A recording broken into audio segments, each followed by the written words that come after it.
Don't worry about it.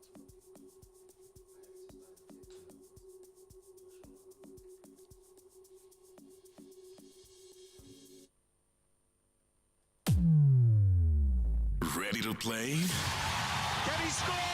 Yes, he can. Omnisport Africa. Sport has the power to inspire and unite people on the African continent. Streaming data free on the MTN network in South Africa.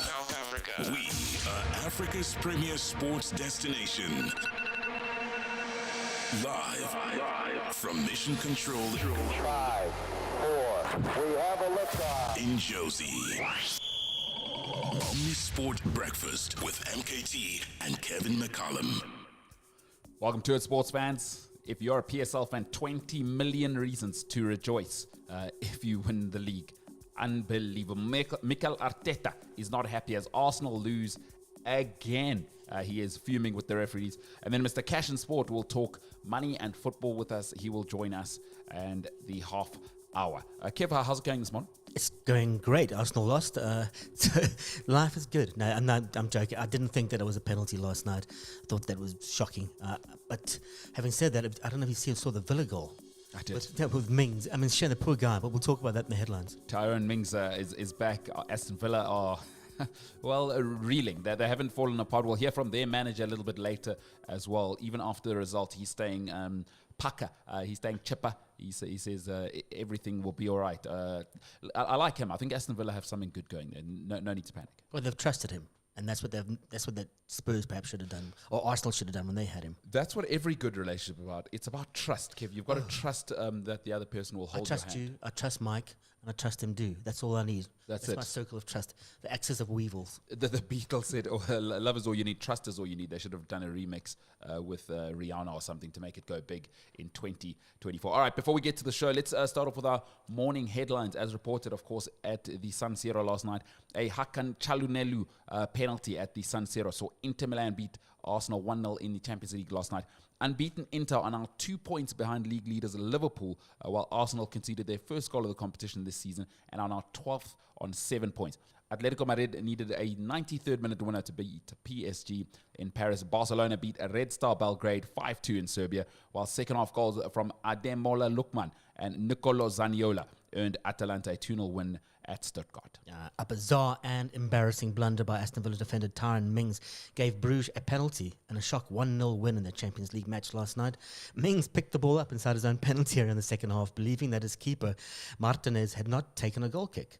England centre-back, who's been out for 14 months with an ACL injury, scooped up the ball after Martinez had passed it to him to place it back in the 6-yard box. You got to watch the video. Mamelodi Sundowns got revenge for their shock loss to Polokwane City 2 weeks ago with a 2-0 victory in the Betway Premiership at Loftus last night. 2 goals in each half from Kutlwano Letlhako was helped Sundowns overcome a spirited Polokwane City move within 3 points of leaders Pirates. In the other PSL match last night, TS Galaxy came from behind to draw 1-1 with Stellies at Athlone Stadium. And the winner of this season of the Betway Premiership League will receive 20 million rand, which is 5 million rand the Sundowns received for winning last season. PSL chair Irvin Khoza announced the increase at a press conference yesterday, saying he intended to put more money into the pockets of team owners, which is a nice way of putting it. Last season, Pirates made more than Sundowns did for topping the league. They received 8 million for winning the MTN 8, 7 million for the Nedbank Cup, and 7.5 million for finishing second. And moving to the All Blacks, Damian McKenzie and Asafo Aumua will start for the All Blacks against Ireland tomorrow night, as New Zealand made just 2 injury force changes to the starting 15 that beat England last week. McKenzie replaces fly off Bowden Barrett. Aumua comes in for hooker Cody Taylor after the pair suffered head injuries and had to leave the field during their 24-22 win at Twickenham last weekend. Yeah, they're both undergoing that 12-day protocol for head injuries. He's just a coach, standing in front of the world, asking it to love him. Springbok head coach Rassie Erasmus has gone on a charm offence ahead of their match against Scotland on Sunday. He told British media that he wanted to do away with the perception that the Boks are bullies because they don't really care what people think. I care what people think, he said. I care what people think about the players because they are very good guys. The Boks have delayed the team announcement from today, Thursday, until Friday tomorrow. They play Scotland on Sunday. Those are your morning headlines this morning. Rassie Erasmus playing his mind games again. He's having a good one, old Rassie, huh? He's in a good space, and he actually had the British journalists, when they were in Jersey. So there obviously was an embargo at press conference, and they're all a bit skeptical. You can see the way they've been talking about it. Said, yeah, he's trying to make us like him, and he's to say, we're not the Bucky's Buerta team we used to be. We're not bullies. Stop that now. I've got a few friends who live in Jersey. Lots of South Africans who live there, by the way. A massive South African community, and they were all at the training. They said it was like amazing. And you forget, when people leave like that, you forget they're still into South Africa. Some of them, you know, some obviously happy to leave. But Jersey is like capital city of Johannesburg. It's like a satellite Johannesburg. It's crazy, absolutely crazy out there. And the Springboks are much beloved. All right, we're going to get into the Springboks in a little bit. It's Omnisport at breakfast. Get on the air and join Africa's biggest Omnisport conversation right now. WhatsApp us +27 788 777716. Let's start with some news in the cricket. South Africa's 4 major cricket venues, the Wanderers, Supersport Park, Kingsmead and Newlands, will use drop-in pitches for the 2027 Cricket World Cup, according to the CSA. It takes 18 months to reconstruct a pitch. And because South Africa will only host the SA20 and Windies next year, it'll be the ideal time, say CSA. I guess it's the way to do it. And I think the big embarrassment was India, this last tour. When was it? A year ago, when we had 2 test matches that were basically 2-day pitches. Apparently, the Wanderers and Centurion are shambles. Well, I think climate change has been a big effect on them, particularly at the Wanderers. They've struggled with the square for a long time. I spoke to the head groundsman a good couple of years ago, and he just moved up from Cape Town. And he told me that everything's dead. We need to rip a lot of these up because there's just layer upon layer upon layer of old pitches, and they're compacted down. A lot of them need to be dug up. A lot of them need to be reused. We'll see what they're like, because the India here are in town for the next couple of weeks. They start off by playing against South Africa at Kingsmead tomorrow night in a T20 match. So it starts tomorrow. It does start tomorrow. But I think the other big thing that South Africa want to stay away from is, we saw that drop-in pitch. That was really emergency stuff in New York, right? And the ICC were not happy about that at all. I mean, that was like, in 50 over matches, we're getting sub 200 scores because that pitch was just absolutely deplorable. So I don't think South Africa want that. You do not want to be getting 50 over games and guys are making 120 because the pitches are unbalanced. I think ultimately the right move. So what I also like is they've got all 7 groundsmen from obviously around South Africa. There's 4 major venues which we mentioned, but everybody's kind of on board. Like, here's the plan, guys, for 2027. We don't want to hear it. Here's the direction we're going.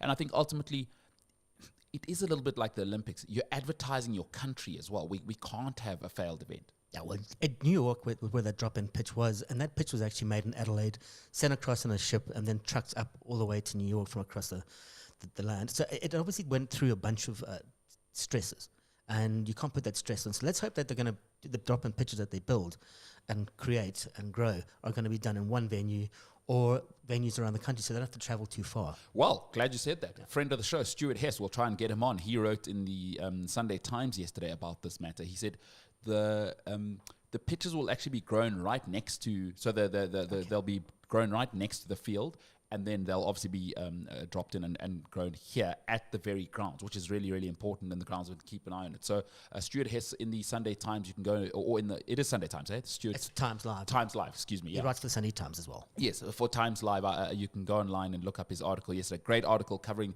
the whole thing. Friend of the show, no big deal. Times Live, big time. Big J journalist, Stuart Hess.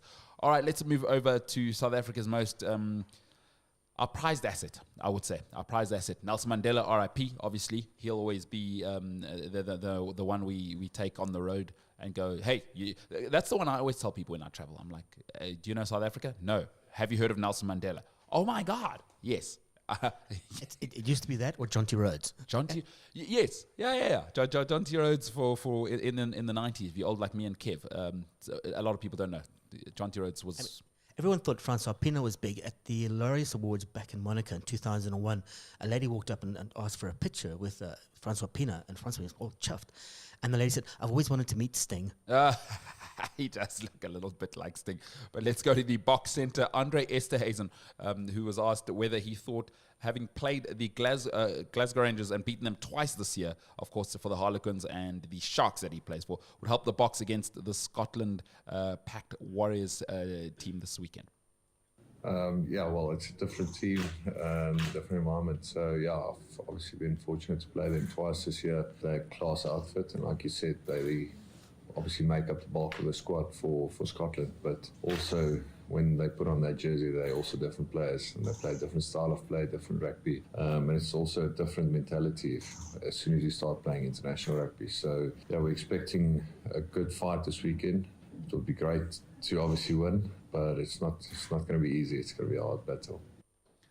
And in the midfield, Sionu Tuipolotu and Hugh Jones have been a potent centre pairing for Glasgow and Scotland over the last year or so. And Esterhuizen is expecting a good battle in the midfield there. Yeah, they're obviously a great centre pair. I think we've watched many games of them tearing up through the fences in the international setup and as well for Glasgow. So two great players. I've obviously played with Hugh Jones for a couple of years at Harlequins, so I know him quite well. And yeah, Tuipolotu is also he's a great player in terms of he can distribute. He's hard to run at, and he's a hard carrier as well. So yeah, it's going to be a good battle in the midfield. Yeah, but we're really keen for that and looking forward to it. Esterhuizen back from the suspension's good news for the Boks. Yeah, did you just say that they beat Glasgow Rangers? You've got to get over that team in blue. I mean Glasgow Warriors. Because that'd be quite easy for Esterhuizen. Where would he play in a football team? Goalkeeper. There we go. Anyway, the green did beat the blue. Yeah, he's an extraordinary player. He's a monster. And he's going to be strong. He's played 18 caps. He wants to play more, and he says it's worth the wait to play for the Springboks, which I find incredibly inspiring. Yeah, love it. You've got to love it. Speaking of the Springboks, they are on top of the world right now, but that doesn't mean that they think they are invincible. Here's what Esterhuizen had to say about the mindset indoors. I think it's for rugby players, it's one day you can be top of the world, the next day you can lose to anyone. So yes, it's good to have confidence and a bit of an aura, but also you know that any team in the top 10 could probably beat you on any given day, and that's rugby. The ball's not round. So I think for us, we just focus every week on being the best we can that week, and obviously strive to be better. You can't always be at the top and think you can't get better. I like what Rassie's got the guy's mindset in, is that, and a lot of them are superstars overseas. You know, because we don't get, first of all, we don't need to watch nonsense Northern Hemisphere rugby. We've got great rugby here, but we don't get to watch a lot of their, they go there and they are mega stars. You know, they loved them at Harlequins, but come back in Springboks, you are nobody here. You play your role. But they also developed very well in England and in Wales and in Scotland and in Ireland to an extent. Ireland really hasn't been a happy hunting ground for South Africans who play for the Springboks. There's been a happy hunting ground for the likes of CJ Stander and others. But they do develop them. And it's the Springboks. Russie's got them in a mind space where he wants them. He doesn't want to talk about them. So don't talk about us as a great team. Talk about us as a great bunch of guys. You know, don't look at our achievements alone, solely by themselves. Don't think that we're a ruthless bunch of bullies from the Bucky's Boot era. Just look at us as people as well. I had a friend of mine is one of the most Afrikaans people you could ever meet in your life. Ironically, he lives in Switzerland, and he said, and he loves rugby. He's a banker, but he loves rugby more than anything. I always say to him, "Does your wife know that she's competing with rugby for your heart?" And he said to me, you know what the great thing he loves about the guys like CJ Stander and VPNL and Duan Wandermerwe, who we're playing on the wing on the weekend. He says, well, what we're doing is we always send our second grade Afrikaans guys up there, and we keep our first grade guys. So he says, no need to worry. He knows all the Afrikaans people in Europe. There's no need to worry. Springbok rugby is always going to be in a good place, which I couldn't agree with more. Many have said that the Boks were lucky to win by 1 point at the World Cup, but Esterhuizen does not agree with this. Yeah, I think it's probably something that everyone speaks about, but obviously the fight in the team. A lot of people say, yes, it's lucky, it's this, it's that, but I know, obviously, South African players' mindset is, even if we're down and out, we're going to keep on fighting till the end. So, yeah, we obviously always have that mindset to fight through every battle, through every game. It doesn't matter how close the margin or if you're behind or in front, you keep on fighting, you don't rest. And most importantly for him, he's back home now. He's playing, of course, in Durban, where he started his rugby after his stint in the UK with Harlequins. Here's what he feels about being home. Yeah, for me, it's obviously nice to be back home in Durban. A lot of factors, lifestyle, etc. I've loved my time at Quins in the UK. I wouldn't change it for anything. But yeah, for me personally, for my rugby and my family, I love being back home. It's a place that I know. It's a place where I started my rugby. And yeah, looking forward to the rest of the season there. And we love having him home, an absolute star. The Sharks is great. It's basically the Springboks B team. It's the development squad. I mean, the way the guys are accumulating all the box there. I love it. I love it for him. I love it for SA Rugby. He's an absolute monster. And he can get stuck into some AGT foods, because for him and the Sharks, it'll be game on with AGT Foods, natural superfoods. Our beans and pulses provide the fuel you need to keep moving. Power your passion with every bite. Brought to you by AGT Foods Africa. Good food, good health, good life. Our question of the day is, which Brazilians have won the Ballon d'Or while playing for Barcelona? Which Brazilians have won the Ballon d'Or while playing for Barcelona? There's only 2 of them. We'll give you a hint there, and we'll answer that at the end of the show. Coming up, football news. It's the Champions League. Arteta is not happy. Omnisport Africa, the ultimate African sports audio channel. On your phone. On your phone. Data free on the MTN network in South Africa. T's and C's apply at Omnisport Africa on social and online at omniaudio.africa. You've seen the TV show. Now, get the Disky TV radio show on your phone. Data free on the MTN network in South Africa. T's and C's apply and online at omniaudio.africa. They won 1-0 to Richards Bay. It was an uninspiring game, one of those that you feel like the sooner the game ends, the better for everyone. Then they can go home, even the players themselves. I kind of asked this question from Mutso Vilagazi as well. This is not even a criticism, it's just to say, when Nkululeko Nkewo, Benedict Vilikazi, and Lingo Pep huddle. Okay, I'm lying if I say no plan. They had a plan, which was to stifle Orlando Pirates. They did not seem to have a plan going forward, other than just to kick the ball to Somila Nsondwana, and he was overwhelmed by 3 defenders from Orlando Pirates. He was the only player in the half of Orlando Pirates for the most part, in many instances when Richards Bay were attacking. Anything will happen. So, yes, I was expecting Uguti league this season will be at least around 30 million. Just to be fair, or let's say 40, because the money is there, Mr. Nkewu. The money is there. The Disky TV radio show. Live every weekday on Omnisport Africa, on your phone, and all over the continent at omniaudio.africa. Strength starts with smart choices. Add AGT Foods barley and split peas to your diet for essential nutrients that support muscle recovery. Train hard, recover harder. Brought to you by AGT Foods Africa. Good food, good health, good life. Get on the air and join Africa's biggest Omnisport conversation right now. WhatsApp us +27 788 777716. Breaks my heart to say it, but Sundowns are a winning machine. They're back. It's 2-0 last night against Polokwane City. Made 9 changes to the team that smashed Chiefs. That teenage kid just looked outstanding. He's a different class. But to make 9 changes from the team that won 4-0 and then still beat Polokwane. Polokwane weren't out of the game. And they were 3rd in the league. It's not like they're playing... Yeah. They weren't playing Kaizer Chiefs again. They were playing a real team. Yeah, from Polokwane. But yeah, they're a good-looking outfit. They're compact. They're well-drilled. But like you said, Sundowns are just a roller coaster of a team. You know, they go up and down, but then mostly up. I think this is a good lesson for anybody who wants to invest in SA football in particular, because there's a lot of fly-by-night owners, right? Is you can see whether you want to criticize the money, but what he's done, Motsepe, is he stayed consistent with it. It's like, this is how business works. If you want to compete, right, in order to compete with Pirates and Chiefs, he had to overspend at the beginning, because these are just juggernauts. And how else do you compete, right? Is to break in, he spent big, but relatively speaking, is he does have a model now. Like, he's got the whole 3 head coach thing. They're not listening to anybody. They're doing their own thing. The development at Sundowns has been outstanding. outstanding, by the way. A lot of the youngsters we're only going to see in 5-6 years, but I'm talking to a lot of the guys that are working there. I know 2 guys who, one a physio, one a coach, and they just, it's as good as being at Bayern Munich, these guys are saying. You know, they take their coaches everywhere around the world as well. They are really developing that club holistically.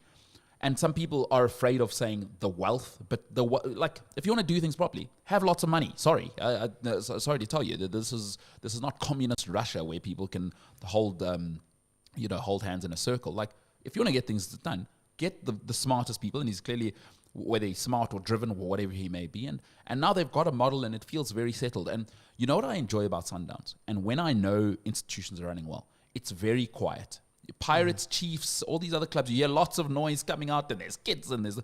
When was the last time I don't even know. Actually, I don't even know. I mean, I was fortunate enough to have gone to school with the young man who's now in charge of Sundowns. Obviously, his dad's put him in charge, but I don't even know who's running things there. They are just such a machine. It's quiet, and they're just moving on. It sounds like a good model for Bafana to follow, because if it's structured, if there's proper investment and proper coaching, and then proper education of those coaches, proper identification of talent, all those things seem to be coming together for Sundowns.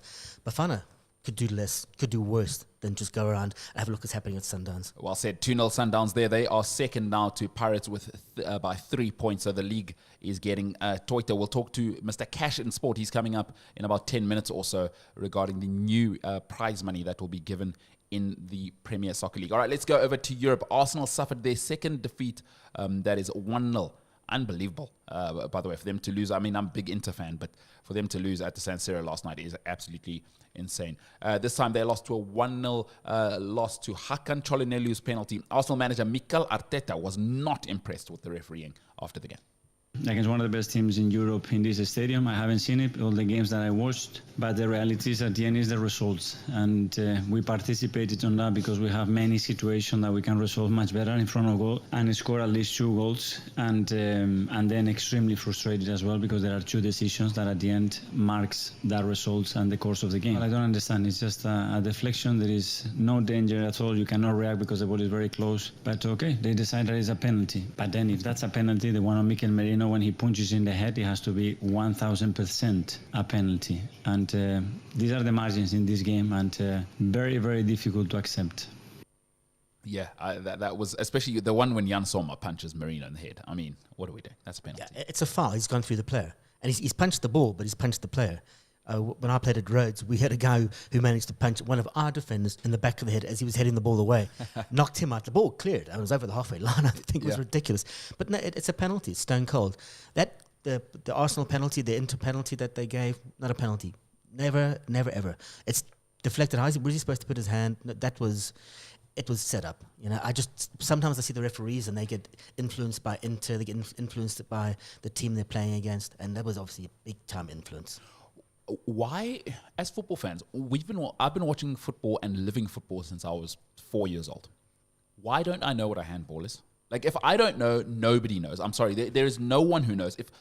Football is my life. I go to bed thinking about football. I wake up, first thing I'm thinking is, what are Chelsea doing? Or what are Arsenal doing? Or it is my life. Why don't I understand the handball rule?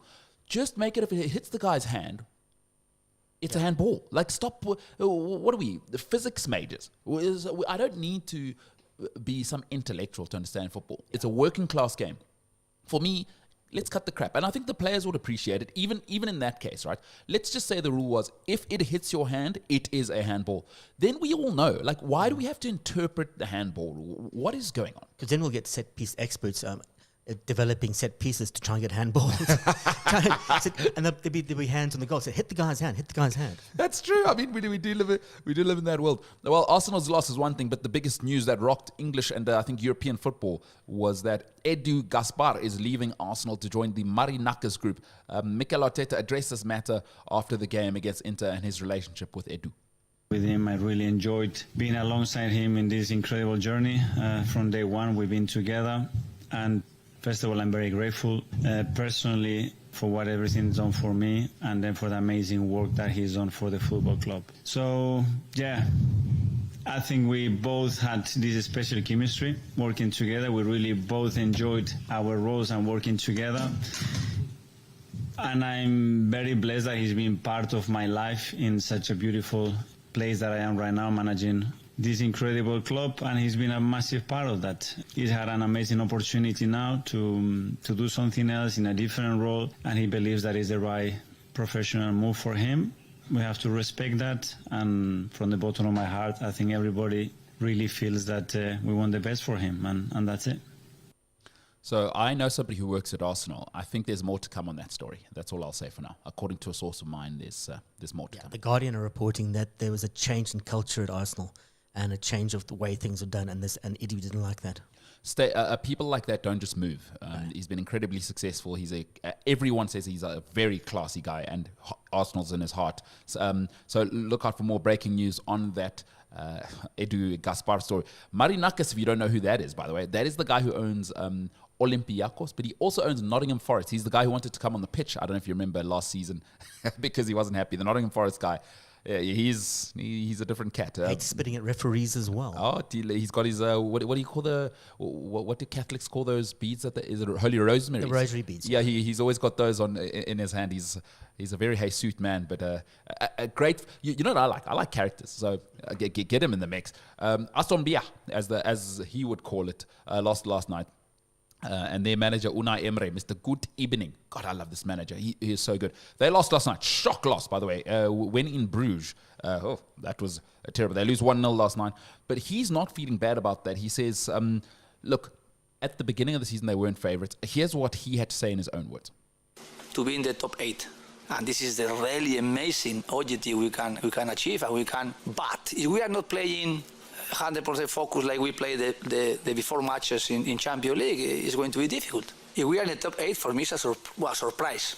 It's not a big surprise, but it's a small surprise. And we are at the beginning of the season, we weren't favorite to be in the top 8. We weren't favorite. Now we are favorite. Maybe after we won, maybe it's easier for us than another team they were favorite when they started the season. He's great.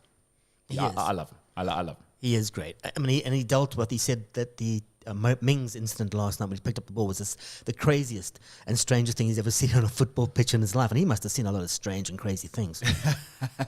I remember it happened with someone, and then they didn't give it. I think it was Arsenal. Do you remember when Gabriel? Yes, it was Arsenal when Gabriel picked up the ball in the Premier League, and the ref didn't give it for whatever reason. So and he was the manager then. Yes, he was manager of Arsenal, and that happened. Unbelievable. But listen, Aston Villa, great club. Great that they got him in the mix. Let's move over to your Liverpool. Xabi Alonso says, despite that 4-0 loss against Liverpool, he says it's too early to predict anything for Arne Slot and Liverpool, even though they've had a great start. Here's what Xabi had to say. To defend, to score, to be good, to have power in the boxes. They are able to keep clean sheets. They are able, with not that many chances, to score goals, and that's a great strength for Champions League, especially when you go to the next round. So yes, they have this power. It's still too early to tell, but they are in a good moment, and the team has good balance. The trainer, the coach is doing a great work so far. So yeah, it's looking a promising season, but we are still in November. We're still in November, he says, which I think is the right thing to say. Yeah. I mean, it's still November, and titles are not won in November, are they? No, they're not. Arne Slot had asked basically everyone to say, don't judge our potential until after these 7 matches between the October and November international breaks. And basically, it wouldn't be jumping the gun to say that the potential is serious, it's powerful, and it's rich. Another man who wants to sort of play things down is Hansi Flick, because Barcelona are absolutely flying this season, and Hansi Flick's men have the Catalan media absolutely singing their praises, so much so that they are harking back to those days in the noughties under Rijkaard and Pep Guardiola. But the man from Germany says, 9, do not do that. What happens for the future, not so much, but we're really looking forward. And I always said, the team now is doing great, and I think to compare it with the past, no, I don't make this, because now it's our time, and now we want to play or to be more successful also in Champions League, also away. So this is the focus. It is he's German. I don't think we need to say anything. He's the most German man currently in football. And Barcelona must be loving that Real Madrid are doing so badly.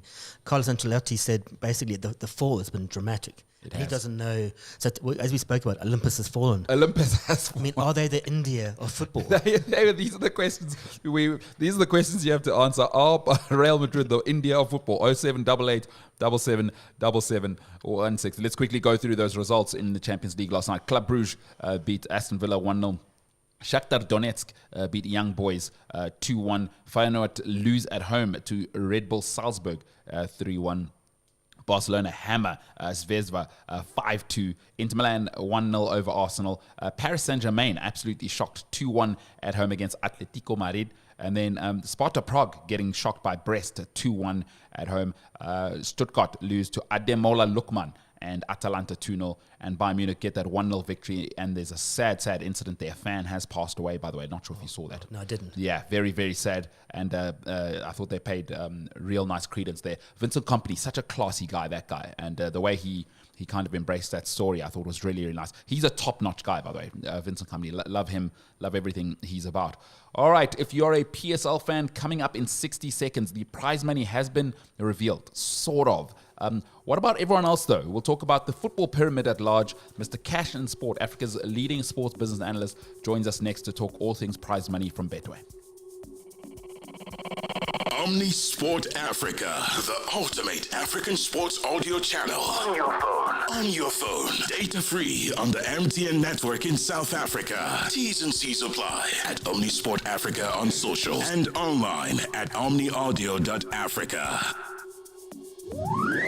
When Brad Jake speaks. With Chiefs, a guy like Zwane, Samkelo Zwane, you put that youngster there, you expect him to carry the team. Isn't that putting too much pressure on a younger player? Yes, I agree with you. On my side, I'm saying it's a good team because you check the coach is new. Africa listens. I see nothing wrong about the coach using youngsters because if we don't use them, when are they going to learn? Inside SA Soccer, weekdays at 8 a.m. on Omnisport Africa. On your phone and at omniaudio.africa. Elevate your performance with the goodness of whole grains. AGT Foods quinoa and bulgur wheat deliver sustained energy for every workout. Stay fit, stay healthy. Brought to you by AGT Foods Africa. Good food, good health, good life. Get on the air and join Africa's biggest Omnisport conversation right now. WhatsApp us +27 788 777716. So I don't know if Irvin Kos is just so rich that he hasn't left his house or watched television, or because he's so rich he doesn't mix with the working class like myself. Why the hell is he still wearing a mask? I don't think he's well. There's been some rumors for a while that he isn't in the greatest of health. Perhaps he's just looking after his lungs or his body in general. I mean, he's 76, 78, 76, 78. He's around about there. Is he in his 70s? He's in his 70s, but it's a bit like, Donald Trump winning the election. He's going to be over 80. Yeah. And perhaps, why are you hanging on? What are you hanging on for? Yeah, what do we... I saw him wearing... I saw him wearing a mask. I'm like, that's ridiculous. What are you doing? You're one of the richest men in Africa. Why? Just stay at home then. Yeah. Like it's these people... do you know these people who come to work and like... I'm so sick. Sorry, guys.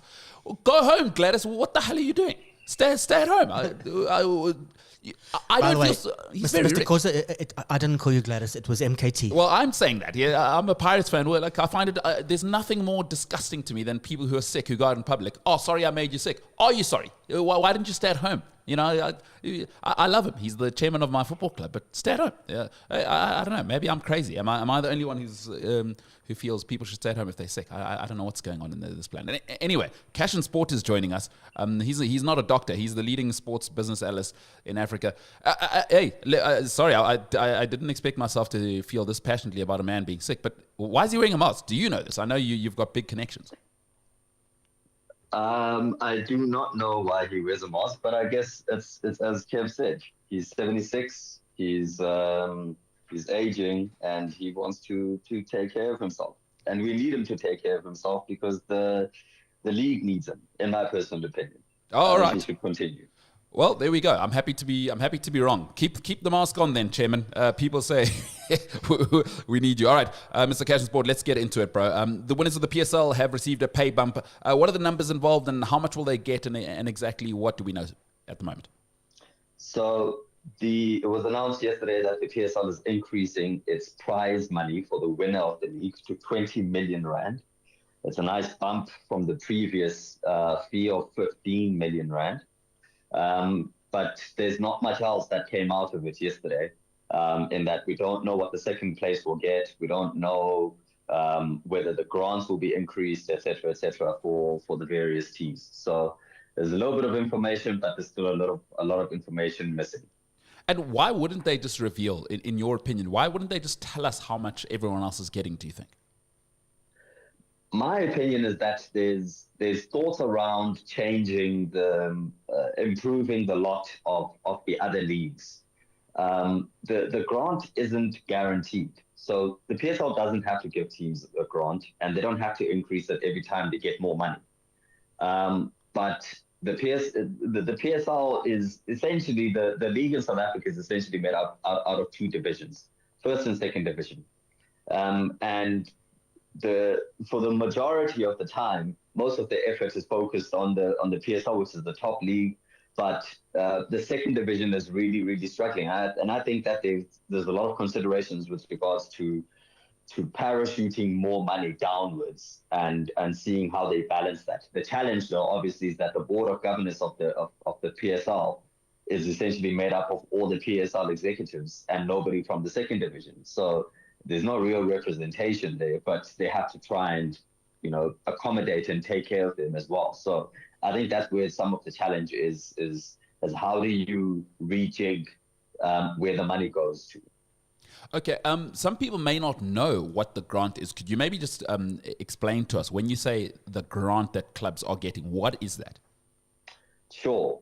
In most leagues in the world, whatever revenue the league makes, it'll take a chunk of that revenue and split it with the teams within the league. In South Africa, we've taken a slightly, and usually that split is tiered according to performance. The biggest teams get the most money, etc. In South Africa, that's not the case. In South African football, we give every team in the league the same amount of money every month as a grant, and it helps them to take care of operating expenses. As I've said before on the show, it costs the team, if you're hosting a match in the PSL, it'll cost you roughly 300,000 rand just to put on a match.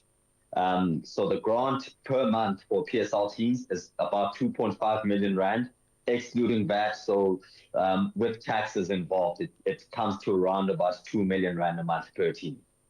And that's what sustains a lot of teams, to be honest. They use that as sort of like a kitty that, that they can dip into every month to take care of expenses.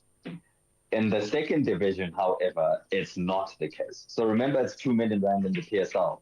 In the second division, it's 500,000 rand a month.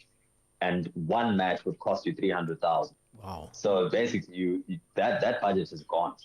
You can only use that budget maybe 1 weekend a month, and then the rest of it is you're on your own. So that's the big challenge in the second division. Got you. I see Tim Sakazi, who owns TS Galaxy, was reported by Times Live saying it costs the Premier League teams need between 4.2 and 5 million a month to run a club. So there's quite a shortfall there. Yeah, it's a massive shortfall because remember, all of these teams have to travel. Yeah. They have to accommodate themselves. They have to pay salaries. There's food. There's usually a rent. The major cost, as I said, is about 300,000 rand for the stadium every time that you host a match. So it's a huge chunk of money. Every month you are letting go of 4 to 5 million rand. That's TS Galaxy. That's a team mid-table, lower down the table. If you're looking at Chiefs, Pirates, or Sundowns, your bill's going up to about like 8. With salaries, 8-9 million. It's a lot more. So there's huge amounts of money that are spent in football. Mbulelo Thinta, Mr. Cash in Sport, is the leading business analyst, the sports business analyst in Africa, and he's joining us breaking down the money pyramid in South African football, right from the PSL down to, of course, the Motsepe League, which Motsepe League is what, 3rd, 4th division, huh? Yeah, the ABC Motsepe League is essentially it's the 3rd division. It's amateur, for lack of a better term. There's a huge number of teams. I think it's 119 teams at the moment. It's insane. And yeah, even there, it's impossible to run a team. I would never want to run a team in the ABC Mississippi League. For context, the grant in the ABC Mississippi League is 30,000 rand, right, annually. 15,000, and it's not a cash grant; it's a transportation grant. Oh. 30,000 rand annually. They give it to you in 2 chunks, one each round. So first half of the season, you get 15K. Second half of the season, you get 15K. And then on top of that, the teams are supposed to get an additional 30,000 rand, which is a grant, which is a cash grant. But almost most of the teams complain that they never receive that money. Wow. But that league isn't, the challenge with that league is it's not run by the PSL. It's run by SAFA. So that's also, you know, a bit of a mashup there with regards to the control of these leagues. But it's an impossible situation running a league and running a team in the ABC Mississippi League. You're on a hiding to nothing. That's why most teams don't want to be in the ABC Mississippi League. They'd rather just buy a status to be in the NFD, which is the second division, the Mississippi Foundation Championship. At least there, you've got less teams. You've only got 16. And your grant is 500K. You still have to pay a lot of money out of your own pocket, but there's more stability there. So then my next step would be, as I'm hearing you talk, I was just thinking about, is foreign investment maybe the next step to go to? Because things cost what they cost. Like, we can whinge about it all we want. Like, if it costs 4 million rand to run a team a month, it costs 4 million rand. Whether we get upset about it or we happy about it, that's what it's going to cost. I think that's a pretty hard cost, and I don't think I'm saying anything outrageous there. Should we be looking to get more African and even global investment into buying up our top teams and middle tier teams, I guess? Yeah, that's a very interesting question. It's never come up as a possibility. I'm a journalist. I ask the big questions. I'm not. Yeah. I mean, Kevin's a big J journalist. I'm a small J journalist. Yeah, I think it would be very interesting. The big challenge, I guess, would be what happens when you open up Pandora's box, because those international investors would have to play by the rules. They may be more, you know, onerous in terms of wanting to find out what's going on under the hood in terms of what is actually the state of a club, etc. But I do get your point in that you need more money, right? We definitely need more revenue coming into the PSL for sure, and I think we will get it. This Betway sponsorship is the highest sponsorship ever for the league, and I think that the current broadcasting agreement, which is being thrashed out with SuperSport, will be higher than the previous one, so there will be more money into the league. But I completely agree that you need even more money than that, and it might need to come in the form of people from outside, so that, because even the chairman said it himself, there's not enough people in South Africa buying clubs or with enough money to sustain clubs, which is why you keep on getting club statuses being sold. So if there's not enough money internally, then it might need to come from elsewhere. And maybe that might be the way that we step change the growth of the league and get it to be more sustainable, pump in more money for the lower divisions, etc., etc. I think that's not a bad call. It's just, I don't know where it would come from, because at the moment the PSL is only broadcast in South Africa, I think it's only in the SADC countries, South Africa, Zambia, Lesotho, Swaziland, and I think Namibia at the moment. So yeah, it's only 4 countries if I'm not mistaken, if not 5. All right, Kev, what you got for Mr. Catchy Sport? I mean, as Evan Causa said, it's a bit of a puny business. We invest, we don't get any money back. Smolanyana. It's a hobby horse for a lot of people, but it should be a business. So you're going to be talking at the Business of Football conference tomorrow. You're going to be speaking. Yes. Speaking on Friday. What are you going to be talking about? Can you give us a quick sneak peek? Yes, so I'm speaking at the inaugural Business of Football conference tomorrow. It's happening tomorrow and Saturday. My talk is on the economic state of South African football. So I cover 3 main topics in my talk. which is sponsorship as a whole for the league and the individual teams. And this is going to come out in a report as well, which covers, it's a much longer report, but my talk tomorrow is going to be short. It's going to be the league and sponsorship, the financial revenue since I took a look back since 2007, all the way up until 2022. And then digital media and social media, because the PSL is playing an attention game. It's a content game, you know, and I wanted to take a look and see what the teams are doing in terms of their digital and social that will separate them from the rest. Because, yeah, you're fighting for attention with your Netflixes, et cetera. You can control what you can't really control. Most times teams can't really control what they do on the pitch. I mean, if you lose a match, you lose a match, but you have much more control with how you communicate to an audience, and you build that brand love for the league. So that's why I wanted to look at that as well. How can people come and join and watch that live? Are there tickets available? How can people check out what the Business of Football conference is about? Yeah, tickets are available. It's Business of Football. You need to go on. I think the best way to do it is to go on LinkedIn at the moment, because most of the organization for it is happening on LinkedIn. But if you still want to go and you want to reach out to me and I can help you to get a ticket, cashonsport.com, or reach out to me on social media, CASHN Sport. It's a pretty closed off event at the moment, but if you still want to go and I can help you to get there, give me a shout and I'll see how I can facilitate that. Love it, bro. I love your work. I love the fact that you're giving us a sort of sophisticated look at the business of sport, not just exactly what's going on the pitch. And I think consumers are more educated than ever. This kind of stuff is amazing for us as sports fans. And some people aren't fans of sport; they're fans of business. And sport is big business now. So guys like yourself are absolutely crucial, I think, to be that golden thread across from the sporting side to the business side. Mr. Cash and Sport, appreciate you, brother. Thank you so much, Vince. I appreciate the time. All righty. Coming up next, we're going to make some money. Last week, we were cost by Arsenal, hey? Was it who cost us last week? Arsenal. It was bloody Arsenal. I mean, these guys, a second-rate London club. I'm telling you what. But this week, we're making some money. It's Kev's 5 bets coming up. Let's make some money.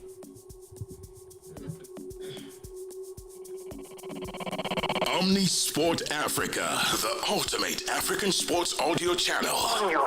On your phone. Data free on the MTN network in South Africa. T's and C's apply at Omnisport Africa on social and online at omniaudio.africa. Think you know African football? I thought it was breathtaking watching some of the things United did in that first half. Then get to know Ona Kosi. But after the initial surge, they plateau a bit. That often leads to the firing of the manager subsequently, and then the hiring of another, and then the bounce kicks in again. Quite funny. Omnisport Africa's premier football show. The world's premier football leagues. Explored. Without Erik ten Hag, Van Nistelrooy is not at United today. Monday to Friday, live at omniaudio.africa and streaming data-free on your phone on the MTN network in South Africa. T&Cs apply. Fuel your game with the right nutrition. Packed with protein and fiber, AGT Foods lentils and chickpeas are your perfect power source. Eat clean, play strong. Brought to you by AGT Foods Africa. Good food, good health, good life. Get on the air and join Africa's biggest Omnisport conversation right now. WhatsApp us +27 788 777716. Kev, I'm looking for a wife over the next year or so. I really need to make some money, because one thing I've realized, I looked in the mirror yesterday and I thought, this is the best I'm going to look for the rest of my life. And I thought, this is not a good picture. So I have to somehow get rich. I have to get rich. It's the only... Kev. Do it for love. Do it for love. No, forget that. If you want to attract bees, use honey. I've been using vinegar. All right, Kev, what we got? We got a Kev's 5 bets. Okay, we're going to... Just a quick review from last week, and Arsenal is the vinegar.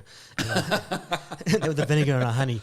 So I had Arsenal to win, Liverpool to win, Exeter to win the FA Cup against Barnet, Juventus to beat Udinese, and then the Villarreal match got called off because of the floods in in Spain. Very, very sorry, very sad time for them. And then Arsenal lost to Newcastle. So we got 3 or 4 basically. All we needed was Arsenal to just. And then they cost us about $500. So this week, actually starting number 1, and the odds will be on your screen for those watching. It's on the YouTube channel. So odds will be on the screen, and all the odds. So you can actually mix and match if you want to as well. I'm starting with Biarritz. They are second in the league, and also Flip Van der Merwe knows where I live. So backing them to beat the Stade Montoya, who are quite far down there, but 13th in the league, only got 17 points, which is 10 behind. They've got a points difference of minus 32. They haven't been playing well at all. But for some reason, Biarritz are not favourites to win this. They're 3.10. So I'm backing them. It's without a doubt. Right, number 2, Wolves Southampton. Again, gone for Wolves. They have, or have I gone for Wolves? I have indeed. Sorry, just checking. They're 1.95 to win. Wolves Brave call there, kid. I know. Wolves are bottom of the league. And with no victories this season. None at all, but they're the last. So their league system at the moment is a loss, draw. And they have, just can't, they've managed 13 goals. Up then Southampton, who are 19th, just above them at the bottom, they've got minus 12 goals, and their last string of results have been loss, win. Yeah. So that's all the last 5. So let's see if Wolves are showing flickers of form. They're not going to get relegated. They're too good. I love that call actually. But those are the gems you get with Kev. Is a lot of people will go, oh, Wolves are bottom, but they're not really the worst team. Like if you've been watching the Premier League, they're not the worst team. So good shout there. Yeah. And then Brighton playing Manchester City. And this one, I haven't gone for a result. I've gone for goals. Under 3.5 goals. City, I mean, is it all about Rodri? Are they playing that badly just because Rodri's not there? Or what is the other issues there? For me, I'm not too sure. What do you think? I think it's a great question. I think one player shouldn't switch things off this much. I mean, you've got, you got Silva, you've got Grealish. Like, this is the time, guys. Erling Haaland. Now, Haaland, this is your time, right? The great thing about in your club, Robbie Fowler back in the day, Steven Gerrard, Frank Lampard, it wasn't when everything was going well. Erling Haaland, this is what we actually pay you for. When things aren't going badly. In sport, there's a great saying. There's trucks and there's trailers. Trucks pull, trailers follow. Are you a truck or you're a trailer? And the great players, the truly, Ruud van Nistelrooy, Andy Cole, they pull you over the finish line. Roy Keane, these guys pull you over the finish line. They're not the guys being pulled. I think it's a great thing you're saying there. City not flying. I mean, one player, he's not that good. Bloody no, it can't be. I mean, they've got a squad of millions. So Brighton are hosting City at home. City's goal for stats are 21. They've got 11 goals against, so they've got a positive goal difference of 23. And the last 5 results are draw, win, and that's this last weekend, which was a significant one. Brighton are 8th in the league. They concede 14 goals, but they score 17. So I looked at that thinking, right, is this going to be a big game or not? Are they going to be a bit tighter? They were a bit tighter against Liverpool. They're more compact in the first half. And their last 5 results have been loss, win, draw, and the loss to Liverpool. And because I'm going for under 3.5 goals, I think it's going to be a 2-1 or a 3-0 either way, or maybe a 1-1. It's going to be tight and ugly. Yeah. And that'll get you 1.58. Right? And the second last, the fourth, is the mighty Liverpool. I have to bet on Liverpool. The Reds. We're taking on Villa. Villa are not out of form. They're not out of touch. But Liverpool they're just finding ways. And I think they'll find a way against Villa. So their last results have been win, draw, loss. Not lost, the other way around. Sorry, that would be Villa. Sorry, my mistake. But Villa and Liverpool are just playing good football at the moment. It's Liverpool massive favourites, 1.49 to win. And then number 5. So you're going with Liverpool then? Duh. It's a bit like asking him, if he would go with Pirates. Yeah, sure. No, that was a silly question. I apologize. It's a bit early for stupid questions. Yeah. Forgive me. I know not for what I've done. You haven't had a coffee yet? No, I haven't. I left my grinder at home. Right, and then the big game on Sunday. Scotland against the Springboks. I just think the Springboks are in a different stratosphere at the moment. They are big favourites to win, 1.25. Scotland have had injuries with Darcy Graham. The guy scored 4 tries against Fiji out, although they get Carl Rowe back in. They're a good team. They're not a bad team. But Scotland are not the Springboks, unless, of course, you actually pick a South African called Duan van der Merwe. But you're still not the Springboks. And VPNL. And I just think the Springboks going over early, having the camp in Jersey, they're embracing Edinburgh, they're trying to embrace a more friendly public figure. So they're not the big bullies, but so I've gone for them. They're 1.25 to win. So in general, then 50 Rand at odds of 17.78 will get you 973 Rand and 40 cents. And that's with a boost. The website icon gives you a little boost if you take a leg of 5, a multi-bet. So with the box, you've just gone a straight up win, huh? Straight up win, yeah. Rugby, in terms of points, is difficult to predict. I mean, that's why I don't bet on cricket. One, because the ICC will bust you for corruption. But also, it's a difficult thing to predict, and it's not easy. Whereas football and results are generally... You know your parameters, you know your little things. So, at 15 Rand, I'm going to go through all those all those bets again. It's going to be Biarritz to win tonight at 10 o'clock at night. What a good Lord. We'll come back to that. I know. Wolves are playing Southampton, so Wolves to win. Brighton, Man City under 3.5 goals. Liverpool to beat Villa. Scotland to lose to the Springboks. And the total, number 6, is going to be 50 Rand. Will get you 973 Rand and 40 cents. That's an unbelievable return. Yeah.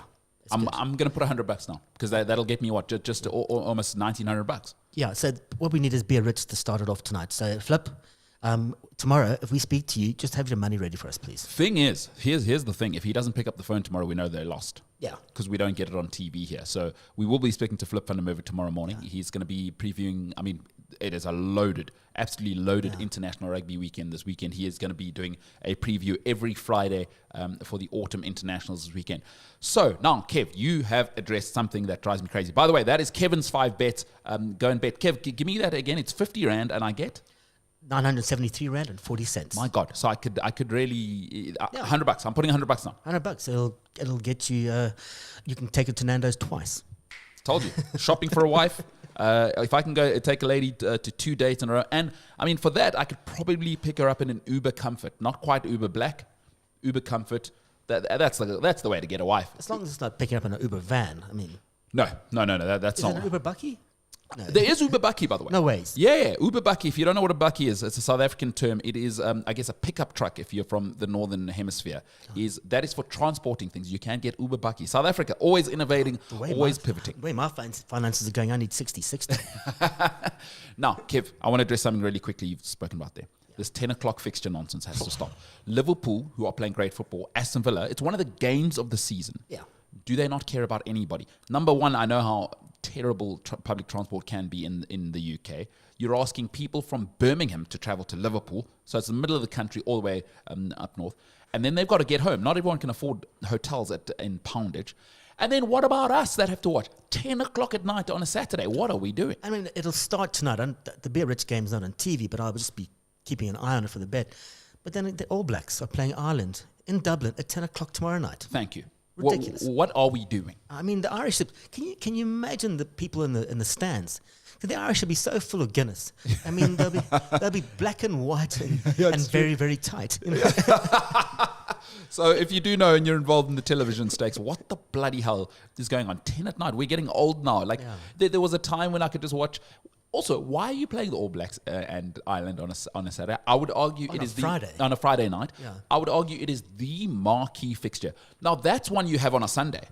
Not Scotland, South Africa. It is the marquee fixture, maybe of the entire autumn series. Because South Africa, Ireland, maybe some people might say. But this is a big, big game. We know the rivalry. We know how many players play in Ireland and how many New Zealanders are of Irish descent, and vice versa. So, bloody hell, what are we doing? If you know the answer, get on the old blower with us. 0788 7716. Is it all just about the money? Remember, Flip van der Merwe last week, he said the TV companies decide this. So they don't want to compete with the football and all the other big stuff. What they are competing with, though, is my sleep. And I do not like that at all. Do not like that at all. If you're a football fan tonight, Europa League, Spurs, Galatasaray, Lazio, Porto, Man United against PAOK.